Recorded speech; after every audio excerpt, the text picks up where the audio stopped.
Panchayat wise member পাতি দিয়া হৈছিলে। মই সমষ্টি লেভেলত আৰু আমাৰ পঞ্চায়ত লেভেলৰ যিসকল মেম্বাৰে আমাৰ লিষ্টটো লৈ গৈছে বা ডকুমেণ্টখিনি লৈ গৈছে, সেইখিনি মই পাত লুটিয়াই পেলাই চোৱাই নাই।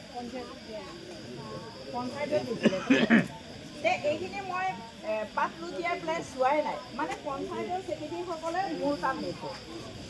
মই তেতিয়া চাই পেলাই গোটেইখিনি চহী কৰি পেলাই পাছ কৰাই দিছোঁ। আৰু কথা হৈছে এতিয়া কিছুমানে পোৱা নাই বুলি কৈছে। এই পোৱা নাইটো ক'ত আছে? নোপোৱাকৈতো কোনো থকা নাই। প্ৰত্যেকজন মানুহেতো আমাৰ ৰেচন পাইছেনে নাই বাৰু? প্ৰত্যেকেই পাইছে। কিন্তু তাতে আৰু এটা কথা আছে, কাৰোবাৰ পৰিয়ালত হয়তো 15জনো থাকিব পাৰে, 12জনো থাকিব পাৰে, ককাই ভাই 4জন 5জন থাকিব পাৰে। বহুত আগতে সেই ৰেচন কাৰ্ডটো প্ৰস্তুতি হৈছিলে, এতিয়া বেলেগ বেলেগ হৈ গ'ল। তেওঁলোকেও বিচাৰিছে হয়নে? মানে যিহেতু আমি বেলেগ বেলেগ হৈ গ'লোঁ, আমাক এতিয়া ৰেচন কাৰ্ড এক্সট্ৰাকৈ লাগে। এই ছেপাৰেটটো